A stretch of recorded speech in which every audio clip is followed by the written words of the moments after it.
एकमात्र मुझे भगवत प्राप्ति करनी है। निश्चय में बड़ी सामर्थ्य है।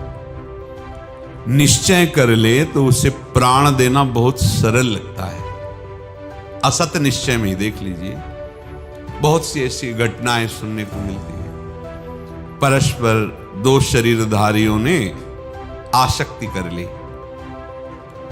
इतनी आसक्ति कर ली कि अब लगा कि अगर हम नहीं मिल पाए तो फिर क्या होगा, दोनों प्राण त्याग देते हैं। तो आप देखो, एक सांसारिक निश्चय ने प्राणों को देने के लिए कितना सहज कर दिया, और हम भागवतिक निश्चय करते हैं कि इसी जन्म में हम श्री कृष्ण की प्राप्ति करेंगे, प्रिया प्रीतम की प्राप्ति करेंगे। और हमको एक छोटा सा विषय त्यागने में भी बड़ा मुश्किल पड़ रहा है। ये ऐसा मार्ग, इसमें दो बातें एक साथ नहीं रहती। प्रेम गलियति साकरी तामे दो न समाए, कि संसार भी बहुत अच्छी तरह से सज कर चलता रहे, विषय भोग भी मनमानी भोगते रहें, और थोड़ा भजन साधन करके भगवत प्राप्ति भी कर लेंगे, ऐसा नहीं होता।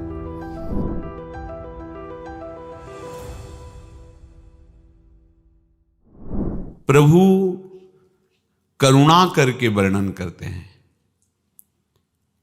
क्योंकि उनके बिना जनाए कोई जान भी नहीं सकता, ना उनके तत्व को, ना उनके रहस्य को, ना उनकी महिमा को। प्रभु को अगर कोई जानता है तो सिर्फ प्रभु जिनको जना दिए वही जानता है। तो प्रभु ने कृपा करके जब हमें आदेश दिया, उपदेश दिया, तो हमको प्राणपन से वैसे चलना चाहिए। नहीं तो ये ऐसा जादू का तमाशा है संसार, यद्यपि ये दुखालय है पर इतना प्रिय लगता है कि इससे हटने की बात सोचने में भय लगता है, जबकि इसका विस्मरण करना निर्भय पद है। इसका विस्मरण करना परम शांति, परम आनंद का स्वरूप है। पर कैसा भ्रमात्मक जाल है कि भगवत प्राप्ति की बात सोचकर मन को भय लगता है, घबराहट पैदा होती। कल एक संत भगवान ने प्रश्न किया था, भय लगता है, घबराहट पैदा होती है, ऐसा सबको होता है। ये विषयी मन जो वासनाओं में सुख ढूंढ रहा है, ये सच्चे सुख की बात सुनकर घबरा जाता है। बस इसको संभालना ही सब उपदेश का सार है। यदि मन सत्संगी हो गया तो आपका वो मित्र है, और यदि मन कुसंगी हो गया तो वही आपका सबसे बड़ा दुश्मन है, वही आपका नाश कर देगा। अविनाशी स्वरूप होते हुए भी बार बार जन्मना पड़ेगा, मरना पड़ेगा, और नाना प्रकार के दुख भोगने पड़ेंगे। ये जितने जेल हैं, जितने अस्पताल हैं, जितने दुख हैं, सब इसी मन के द्वारा रचे गए हैं। मनमानी आचरण के कारण ही हमें नरक आदि की यंत्रणा, पुनर्जन्म की यंत्रणा, भारी भारी दुख भोगने पड़ते हैं। मान लो, प्रभु की बात मान लो, तो इसी जन्म में आप खुद देखेंगे, आपको जिस सुख की खोज आप बहुत जन्मों से करते चले आ रहे हैं, विषयों में अभी तक नहीं मिला, आप थोड़ा प्रभु की बात मान लीजिए और इधर कदम बढ़ाइए अध्यात्म की तरफ। फिर आप देखेंगे जहां आपको थोड़ा सा भी सुखानुभूति हुई, फिर आप छोड़ नहीं सकते। पर पहले भगवत आज्ञा पर चलने के लिए आपको विषय त्याग जनित जो हृदय में ताप है उसे सहना होगा। वही ताप निष्पाप करके आपके हृदय को निर्मल करेगा। धैर्यपूर्वक प्रभु की अमृतमयी वाणी का श्रवण करें और उसको उतारने में परम लाभ अनुभव करें। यदि उतारते नहीं तो ठीक है, इतना समय मंगलमय गया, पर वो लाभ नहीं मिल पाएगा जिस लाभ के उद्देश्य से भगवान ने उपदेश किया है। जिसका मन भगवत स्वरूप में तन्मय हो गया है, ऐसा तन्मय हो गया जैसे भृंगी कीट ने दूसरी जाति के कीड़े को लाकर अपने घरौंदे में बंद किया और उसे बार बार छेड़ करके अपनी ध्वनि सुनाया, उसका प्रभाव ये पड़ा, भयवशात वो उसका चिंतन करते करते तदाकार हो गया। दो ही प्रकार से गाढ़ चिंतन होता है, या तो प्रेम से और या भयानक भय से। भय से वो गाढ़ चिंतन करने के कारण अन्य जाति का कीड़ा भृंगी कीड़ा बन गया, बिना शरीर छोड़े। वो अन्य जाति का था, तब वो तदाकार हो गया। हम तो प्रभु के ही अंश हैं।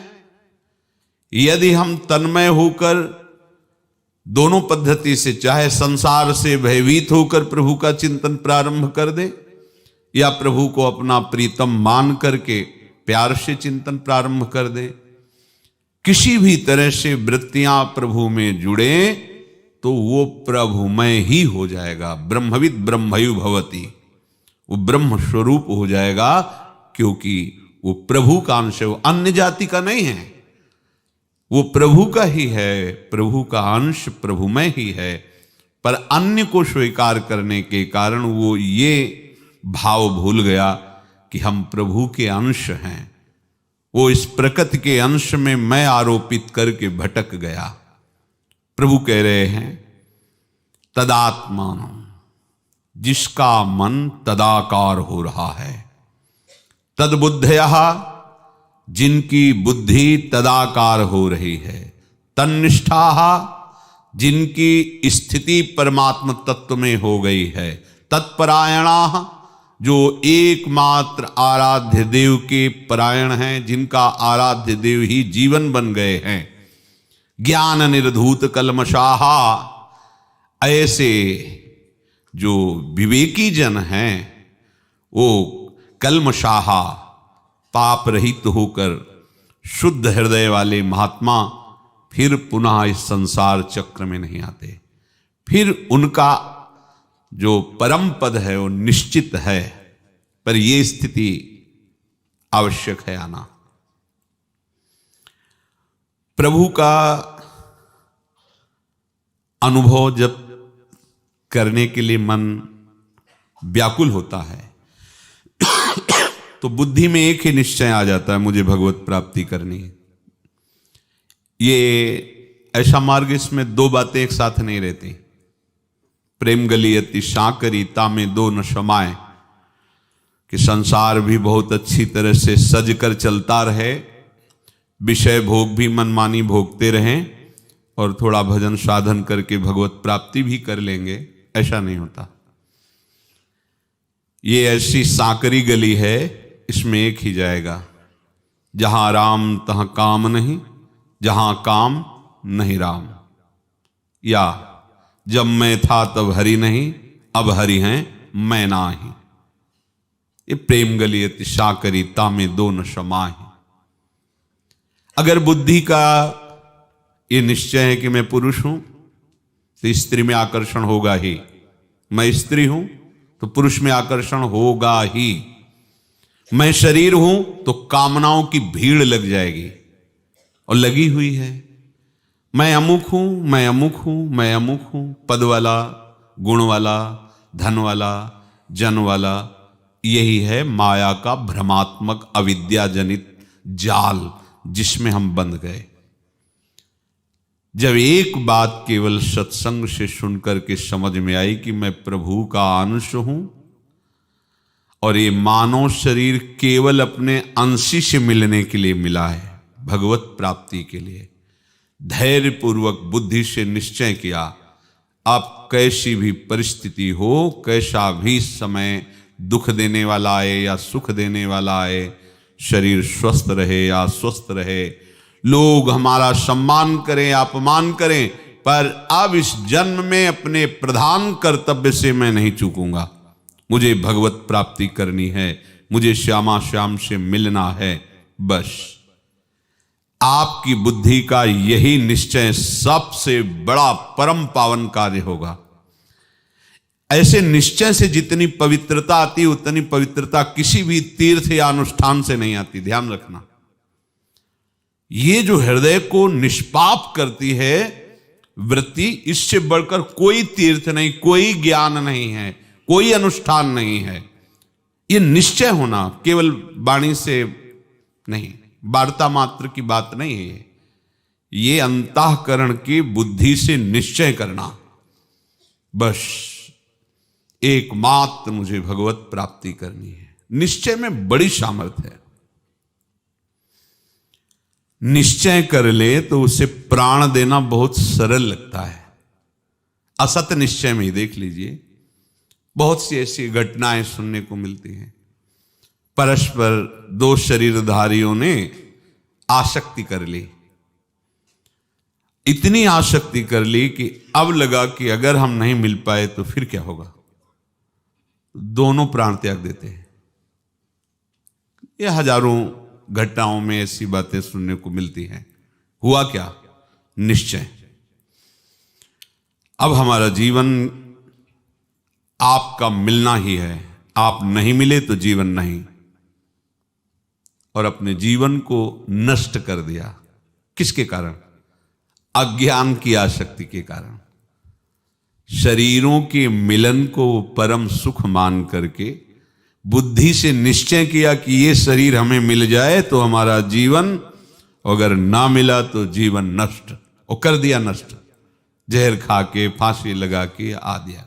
फिर जो दुर्गति उनकी होती है वो बड़ी भयावह होती है, क्योंकि ये मनुष्य जन्म आत्महत्या करने के लिए नहीं मिला है, ये भगवत प्राप्ति के लिए मिला है।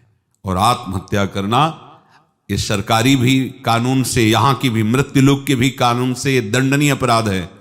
फिर भागवतिक कानून में तो इसकी बहुत बड़ी सजा मिलती है। आत्महनन गति जाए, मतलब सबसे ज्यादा दुर्गति उसकी होती जो आत्महत्या करता है। ये खिलवाड़ नहीं है। ये जो नादानपन, अज्ञान के कारण लोग ऐसा सोचते हैं कि मैं अपने शरीर को नष्ट कर दूं तो मैं बहुत सुखी हो जाऊंगा, ये समस्या का समाधान हो जाएगा, क्योंकि जीना ही समस्या है और जीवन नष्ट कर दिया तो समाधान हो गया। बहुत बड़ी भूल। कभी कोई ऐसी बात मत करना, नहीं तो ऐसी दुर्गति होगी आप सोच नहीं सकते। शास्त्रों में बहुत दुर्गति का वर्णन है आत्महत्या करने वाले का। नहीं, जो दुख सुख आवे भगवान के आश्रित होकर उसे सहो। एकमात्र प्रभु के विधान में राजी रहो। जो तुम्हें सुख मिलना है अनायास आ जाएगा, जैसे बिना मांगे दुख आ जाता है। शरीर को छोड़ना नहीं, शरीर को सत्कार्य में लगा दो, भजन में लगा दो, तो वास्तविक आपको आगे से शरीर नहीं मिलेगा। आप ऐसे चिदानंद देह के अधिकारी हो जाएंगे कि भगवान के साथ या प्रिया प्रीतम के साथ नित्य रहने का सौभाग्य, उनकी सेवा, उनकी मुख माधुरी के दर्शन करते हुए, गुण गाते हुए जीवन व्यतीत करने का परम सौभाग्य मिलेगा। तो आप देखो, एक सांसारिक निश्चय ने प्राणों को देने के लिए कितना सहज कर दिया। और हम भागवतिक निश्चय करते हैं किसी जन्म में हम श्री कृष्ण की प्राप्ति करेंगे, प्रिया प्रीतम की प्राप्ति करेंगे। और हमको एक छोटा सा विषय त्यागने में भी बड़ा मुश्किल पड़ रहा है। और एक वो शरीर आसक्ति, अपना परिवार, अपने माता पिता का वो दुलार प्रेम सब ठुकरा दिया, सुख वैभव सब ठुकरा दिया, यहां तक अपने जो सबसे प्यारा है प्राण, उसको भी नष्ट कर दिया। देह प्राण ते कछु प्रिय नाही, उनको भी नष्ट कर दिया एक निश्चय ने। तो आपका भागवतिक निश्चय कितना बड़ा होना चाहिए कि अगर ब्रह्मा का परमेष्ठी पद भी मिले तो आपके इस निश्चय में कोई फर्क नहीं पड़ना चाहिए। नहीं चाहिए हमें परमेष्ठी पद, हमें प्रभु से मिलना है। लेकिन हमारी हालत क्या है? कहते हैं कि भगवत प्राप्ति के लिए चले हैं और एक बिल्कुल साधारण से विषय में अपने आप को दे देते हैं। एक साधारण से विषय में, खान पान आदि साधारण सी आराम व्यवस्था में, साधारण की मनोरंजन में है, हम अपने निश्चय के विरुद्ध आचरण कर बैठते हैं। एक संसारिक व्यक्ति जब निश्चय करता है किसी संसारिक शरीर के लिए तो सब समझाते हैं, पर उसको अपने निश्चय में अटल रहना ही अच्छा लगता है। और आप भागवतिक निश्चय वाले हैं जिसमें आपको शास्त्र और सदगुरुदेव समझाते हैं, उसी निश्चय के पक्ष में पर आप अपना निश्चय छोड़ देते हैं और वो सांसारिक शरीर आसक्ति वाला सब उसको विपरीत समझाते हैं कि तेरा निश्चय गलत है, पर वो अपने निश्चय में अटल रहता है। कैसा भगवान की माया का खेल है। यहां तद्बुद्धया, ये तद्बुद्धया तभी माना जाएगा जब श्यामा श्याम से बढ़ करके आपको कुछ ना लगे। सबसे प्रिय, सबसे महान, सबसे सगे, सब जितना कुछ आपका संबंध है वो सब फीके पड़ जाए, एकमात्र श्यामा श्याम, तो माना जाएगा कि आपकी बुद्धि अब निश्चय कर रही है कि आप श्यामा श्याम को प्राप्त करना चाहते हैं। कुछ भी प्रिय नहीं लगता, और न कछु सुहाय, कुछ अच्छा नहीं लगता। किसी भी तरह की हंसी मजाक, खान पान, सुख भोग, सामग्री, सब उसे काटने दौड़ते हैं। बताया कि प्राण देना बहुत सुखद लगने लगता है जब अपने प्रीतम से मिलन की चाह पैदा होती है, चाहे वो ज्ञान मार्ग का पथिक हो, चाहे वो भगवत भक्ति मार्ग का पथिक हो। बहुत ही इस निश्चय में सामर्थ्य है। पूज्यपाद सिवड़िया बाबा जी महाराज जब सन्यास लिए तो ऐसी मुमुक्षुता जागृत हुई कि मुझे कोई पढ़ने लिखने से ज्ञान की बात नहीं, मुझे अनुभव होना चाहिए। मैं ब्रह्म हूं यह अनुभव होना चाहिए। जब जिज्ञासा बहुत प्रबल होती है, मुमुक्षुता पूरा अधिकार कर लेती है हृदय पे, फिर कोई और बात अच्छी नहीं लगती। दंडी सन्यासी थे, बाबा ने दंड को गंगा जी में प्रवाहित कर दिया। मुझे ब्रह्मानुभूति चाहिए। जिन महात्मा के पास जाते तो उनको वही उपनिषदों के सिद्धांत वर्णन, तो उन्होंने कहा कि हम उपनिषदों का सिद्धांत सुनने नहीं, हम आपका अनुभव सुनने आए। आप अनुभव कराइए, बताइए कैसे अनुभव होता है मुझे। बाबा की ऐसी मुमुक्षुता थी कि संतोष नहीं होता कहीं भी। गंगा किनारे भ्रमण करते हुए तीर्थराज प्रयाग पहुंचे। वहां एक खंडहर देखा, विचार किया कि इसी में शरीर को स्थित कर देते हैं, जब तक ब्रह्मानुभूति नहीं होगी तब तक उठेंगे नहीं। इतने दृढ़ संकल्पी 3 दिन 3 रात तक ऐसे जड़ बिल्कुल शरीर को लिटा दिया, बस ऐसे, ना देखना, ना सुनना, ना लवशंका, ना सोच। कितनी मुमुक्षुता, कितनी तीव्र है, कुछ अनुभव नहीं हुआ। अब जाम हो गया था शरीर। उधर से कोई निकला, बाबा के पास संकल्प के अनुसार पहुंचा। बाबा ने कहा हमें थोड़ा सा आपके सहयोग की आवश्यकता है। हाथ पैर मले, फिर रक्त संचार हुआ। व्याकुल हो गए, क्या करूं, कैसे ब्रह्मानुभूति हो। अब तो जिया नहीं जा रहा, चलो या तो ब्रह्मानुभूति या शरीर को गंगा में विसर्जित कर देते हैं। ब्रह्मानुभूति हो नहीं रही तो शरीर को क्या करें। तो एक गंगा जी की कगार में ऊपर खड़े हुए, पहले कमंडल फेंका, दंड तो पहले ही विसर्जन कर दिया था।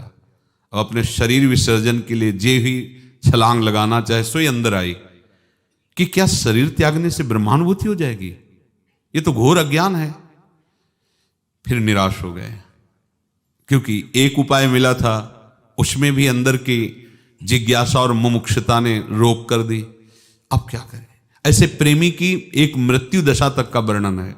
मृत्यु, मरता नहीं है, पर एक मृत्यु दशा जैसी उसकी होती है। ये चरम सीमा के महान जो ज्ञानी या प्रेमी जन होते हैं, उनमें दशाएं प्रकट होती हैं। बाबा के अंदर इतनी मुमुक्षुता बढ़ी कि एक नास्तिकता से छा गई। क्या करूं। देखा ऊपर एक बगीचा है, हमने उन शंकर भगवान के दर्शन किए हैं जाकर के। मंदिर, छोटा सा मंदिर, उसमें बाबा अंदर गए, डेहरी में सर रखा, शंकर जी की पिंड के ऊपर चरण रखे, लेट गए। अब वो उस दशा में वो केवल वही जानता है जिसके हृदय में, जैसे मीरा जी कहती जाने मोरी छाती, वो केवल बस अनुभूति हो, अनुभूति हो, कुछ नहीं, कुछ नहीं। कोई भी दुख स्पर्श भी नहीं कर सकता। भयानक से भयानक पीड़ा दुख, बाबा को एक बार भी याद नहीं है कि भोजन मिल जाए। अगर कोई सत्य सत्ता है तो मुझे आकर उपदेश करे, कैसे ब्रह्मानुभूति होगी। मुझे शास्त्रीय शब्दों से नहीं, मुझे अनुभव चाहिए। व्याकुल होकर के लेट गए। जब कोई इतना व्याकुल हो तो फिर भगवान छुप कैसे सकते हैं। साक्षात भगवान नर नारायण पधारे और 2 श्लोक बाबा को उपदेश किए जो उनकी वाणी में लिखे हुए हैं। बाबा की जो जलन थी एकदम शांत हो गई, क्योंकि बात एक कवल अन्न पाते 18 घंटे पद्मासन में बैठकर जो श्लोक का तत्व था उसी को अनुभव कर निहाल हो गए, ब्रह्म स्वरूप हो गए। तद बुद्धया, आपका निश्चय, आपको खान पान मनोरंजन ये सब अच्छा लगता है, मतलब बुद्धि का निश्चय अभी ठीक नहीं है। नहीं खान पान ते भावे है, नहीं कोमल वसन सुहावे है, सब विषय लगे ते खारा है, हरि आशिक का मग्नारा है।